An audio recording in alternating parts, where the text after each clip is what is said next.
Hello and welcome to Sophie & Co. Me, Sophie Shevardnadze. As Brussels goes on a renewed push to bring more countries into its fold, the divisions inside nations affected deepen. The call for European integration rings on Kiev's squares. Some fear it will turn into Western expansion. Who really knows what's for the best? Well, those who create always feel the tide turning sharper than others. So I asked an artist about the changes in the air.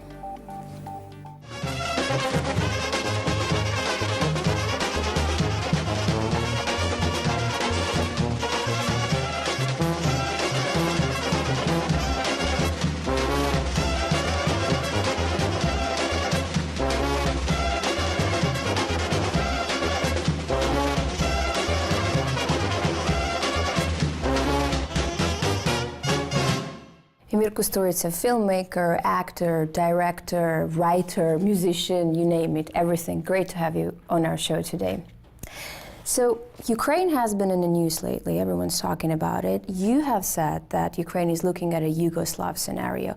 What exact parallels would you draw with Ukraine and Yugoslavia? Do you think a civil war is possible there?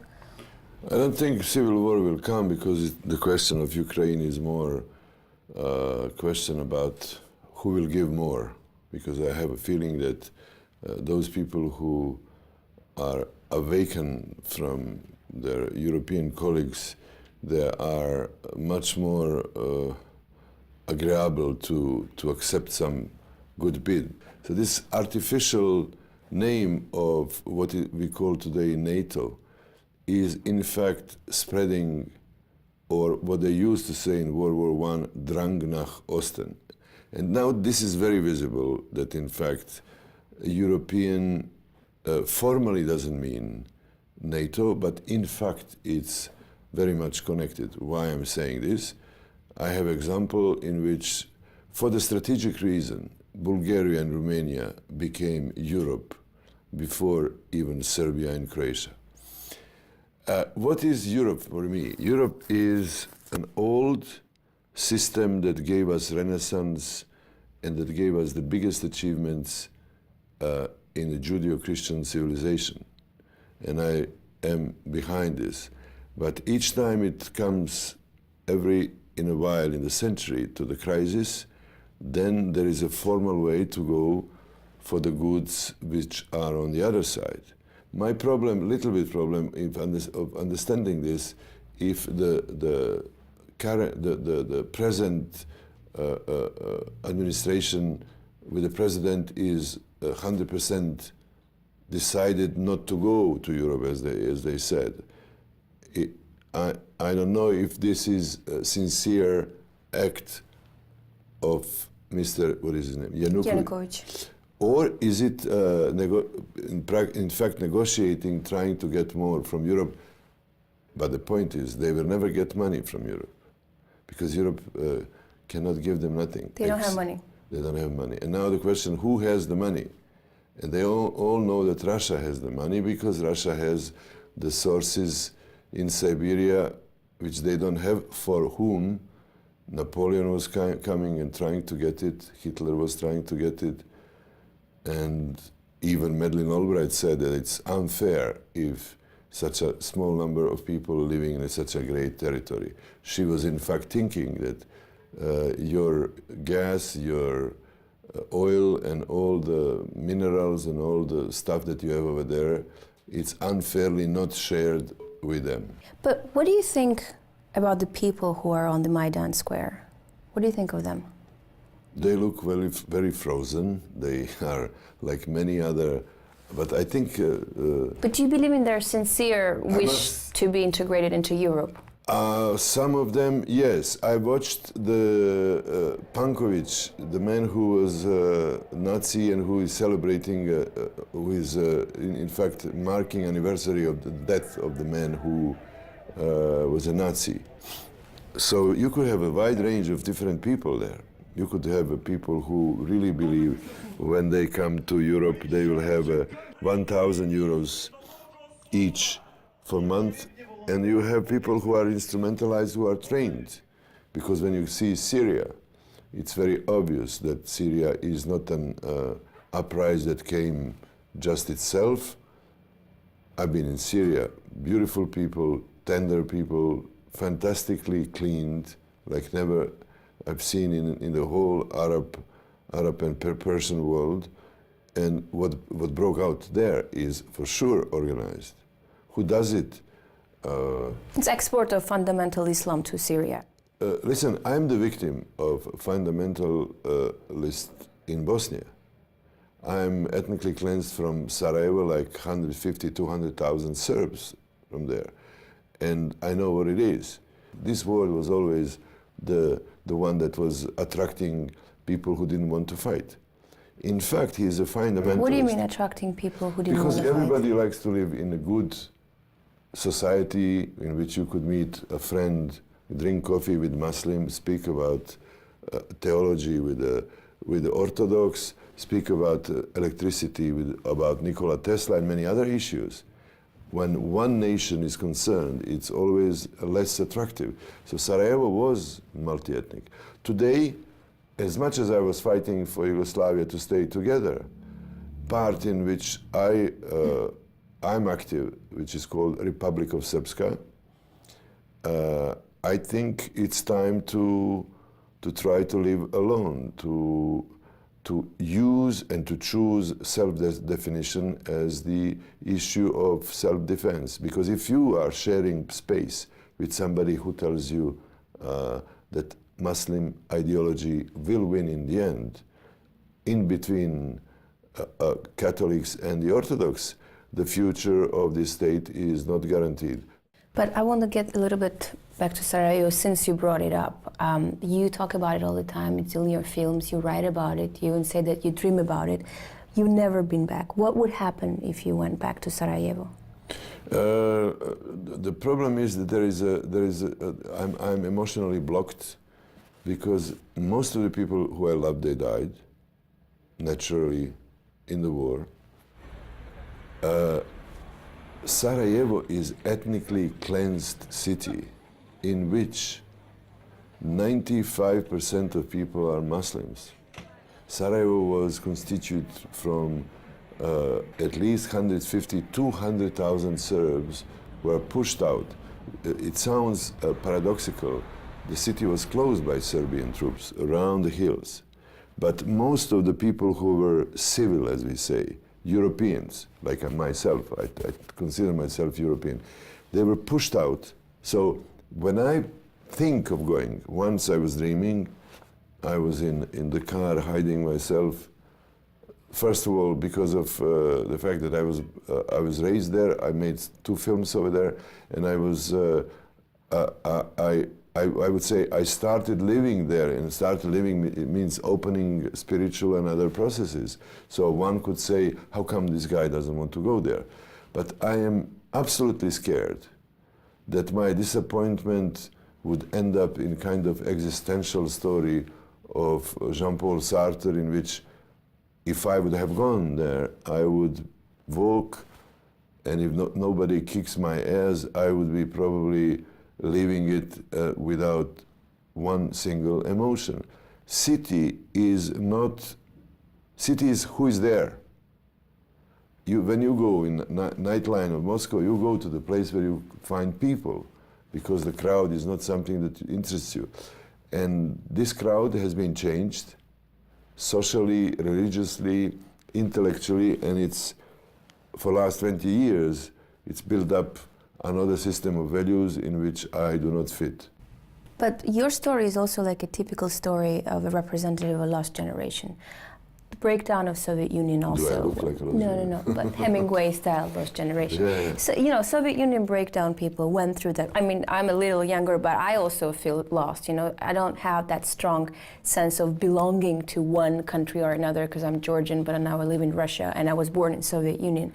Do you have a strong bond to one country or a sense of belonging to one place? Do you feel 100% Serbian? Is this what you are? Identity-wise, yes, I do, 100%. But on the other hand, I have very much, I'm working everywhere. So I'm playing music in Latin America, in South Korea, in North America. When I make the movie, I go all over the world. I have French nationality too, because I am very much devoted to the idea of French vision of the art. I don't know how long time it's going to last. And I really feel good with the French, not all. So this is nothing general.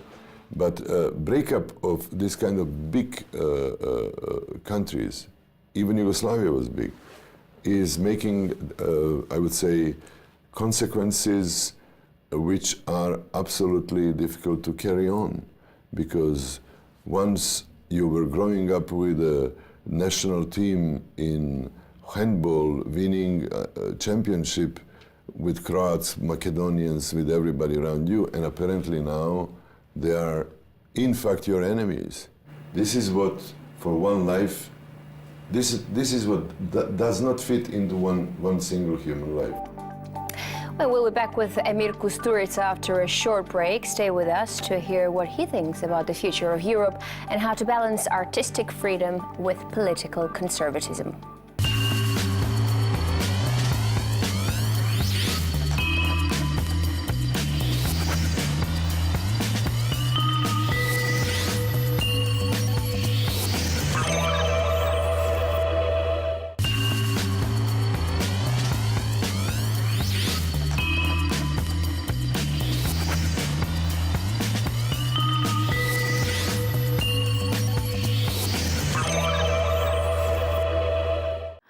Welcome back. So I sat down with Emir Kusturica, an award-winning Serbian filmmaker, to see how he feels about European integration. I asked him what he thinks about Serbia's inevitable EU membership because, unlike Ukraine, Belgrade isn't being offered an alternative. I would say that Serbia is placed in Southeast Europe, and becoming a member of European Union makes a lot of limits in production, makes you developed as much as they want, gives you a chance to have access to the great funds. The question is how much you get and how much you lose. I think because to become European Union member, it's very expensive for Serbia, and I don't think if I was a president, I would never go this way. They go. But what other choice does Serbia have? Do you think you can survive on your own? Why not? You could survive always the best. How Castro survived next to America and it's still doing well and still even alive. Why not? If you become, and then another question is, when you become European Union, does it understand what I don't say, becoming a NATO? I think it's compatible. One understands the other, and this is then bigger mess. I would say neutral. I would be playing militarily and economically a country which could combine the two worlds. If I look Hungary, if I look Czech Republic, except that they have all these old houses, I don't think the life of individuals is much better than it was before, except they could travel, they could work, they could do many other things. But what do we know in 20 years, in the crisis that is very obvious, what will be Europe in 20 years? But I mean, no one can say what it will be in 20 years, but if you look at it now, yeah, sure, it has a lot of problems, and mostly big countries dictate what the small members should do. But overall, I mean, it has the diversity. Serbs will have a big problem because they cannot self-produce rakia. You know, they produce. Yes, booze. And this is when the I think the booze when they were given two chances to go to Europe to lose rakia, they will always make rakia not to go to Europe. So there's a chance that Serbia won't become part of the EU then. I don't know. No, but what I'm saying is that, like, if you look at Europe now, it does have the unity and the diversity, and these are the qualities that you appreciated in former Yugoslavia. Please let me give me what I say the break with the idealistic visions. Europe is Germany. All the power and all the reproductive power and ultimate political power is Germany. What Germany tells you it will be, not what Romania or Hungary will tell you. We are speaking here about region, the whole region that is going through a big crisis. So why would Germany need Ukraine if they have Greece and Spain and Italy and They so need many other... every piece of land in which they could bring Siemens, they could bring their banks, they could extend their power. If they have a 1 million people country, it's a market. You know Russia very well. I know Russia. You come here all the time, you even speak Russian, you know it. You're filming a new project. It's also based on, from what I on Dostoevsky. Anyways, and you've said many times that Putin is what Russia needs because you support him. You said he's great for Russia. Why do you think conservatism and anti-Western stance is good for Russia, in your opinion? I think every country in the world, including England, which is the parameter for this, needs to have conservatives because all what experimental people bring is just too quick, and state, governing the state, is with many layers and with many difficulties, unexpected. So you need somebody who will control the territory with, by all means, with a very strong hand. And I think Putin is not as strong as they say. In between Putin and some others, you have either anarchy or Stalinism. So I think Putin is in the very good middle, in which at least the goods that are coming to Russians is still processing, and I hope one day he will start developing very soon more the question of social awareness, the question of the people, the teachers who live better, middle class. The problem for him is that the run in the world makes middle class, even in America, not living as good as they used to. The whole world is stepping towards pharaonic times in which you will have 3% of billionaires and nothing, and then you will have more or less poor people. So the system like this has to be avoided, and my support to Putin was, in fact, I would say, very fair, because when there were elections, they were asking me what would you vote, to whom do you vote? I would say if I was English, I would be against him, because I know what English wants from Russia. English history in the last 200 years was how to stop Russia on its way to Europe. If I was American, and we know what Americans do around the world, everybody knows. One says loudly, the other one is not brave to say. We know what NATO, apparently the military unified Western world that was existing to kill Warsaw Pact, and in the end they still continue existing. For what? For terrorists. Not very persuading. So when you have a guy who came after Yeltsin, after dancing president, who allowed every single agency to come to his office, somebody who is trying to protect your dignity, to have you on your own to decide which way to go. And I said I would always vote for Putin. It's so interesting the way you talk about politics in Europe and Russia and America. Like if you look in your artistic style, like film and music, you're always about breaking the rules in everything you do. And then when you talk about politics... I'm getting 60 now, so... Yeah, but when you talk about politics, you're, you know, for an average you're a pretty conservative man. How does that mesh together? It develops, because it develops from the period, if you remember Scorsese's movie Taxi Driver, he first doesn't have a job, then he gets on taxi, and then by driving the taxi he meets many people, he falls in love. In the middle of this, he just cut his hair, he becomes looking like a punker. Then he's witnessing abuse of a girl. The woman in love is gone. He's alone, and he kills, in a very bloody scene, people who do bad things, then anarchy is behind him, he survives, the girl is back home, and he is again normal man. So when I'm speaking conservative, I'm speaking because I don't want to see again Bolshevik revolutions in which the mass is destroying such a strong and such a good Tsar and killing all family around.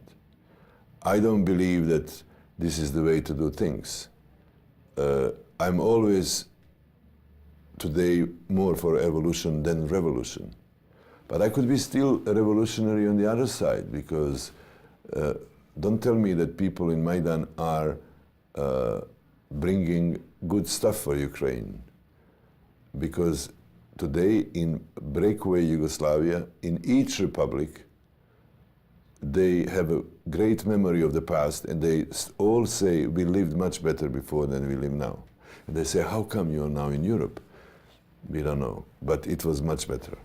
But also, like, the catalyzer of when you became so famous all of a sudden, once you won the Palme d'Or, it was because of the Western viewer who saw your movie and who claimed you. Do you see a contradiction here? I'm not in contradiction with my Western viewers at all. The problem of our Eastern perception of the West is that we believe that Western world is unified from the top to the bottom, that they think the same. Go to Paris and finish in 4 o'clock in the morning in different bars, and you will see how much they hate the politics they go. So this mass, these groups of people are like us, normal people. Those who govern, they think about on behalf of billions, as Dostoevsky says, and they could even kill not to be guilty. When you speak, well, everything you do, you have this complete inner freedom, right? In your films, your music, the way you speak to people. But you have the luxury of speaking about the issues, not being in the process. Do you think that freedom is applicable to politicians? My freedom is comparative to the fact, to the truth that I was never a politician. So that's what I'm asking. Do you think that could be applied to politicians who are in charge? In the moment, if I become a politician, everything falls apart, because then you have to have a discipline, then you have to follow the way that somebody tells you. Like this, I could say what I feel, and I must tell you, all my life I was doing what I liked. And this is for why I could say that I have a quite successful and a happy life. I know that, you know, when you became worldwide famous, you were reading lectures in the Columbia University, you were making film in Hollywood with the best actors. Why didn't you stay there? I would die. Why? I would die because there is no freedom there. Hollywood is impressive, great. It was the source of my knowledge. The movies from 50s, 70s, from Capra to Lubitsch, the best directors in the world. Then Hollywood became what it is today. It's a factory which they call film industry, and when they speak, agents in between them, they're speaking about industry. I must say that I'm an old-fashioned man who sees cinema as a great adventure in which each time I start making a movie, I never know where I could stop. It's like playing Tchaikovsky and finishing with Vivaldi. I'm 100% into the shooting, which is not, you are not allowed there. They have a strong system in which they fabricate movies, and I create movies. But I'm into other things now. I'm finishing another city, second city, which is on peninsula on Drina River, which is across the border in between Serbia and Bosnia, Republic of Srpska. I am building a farm in which I'm going to start taking care of cows and sheep. And I am finishing my movie. And I hope that my life will be so stretched and so diverted that when the moment of dying comes, I wouldn't even feel that I died. Emir Kusturica, thank you very much for this interview, and I wish you all the best in all your future endeavors. Thank you.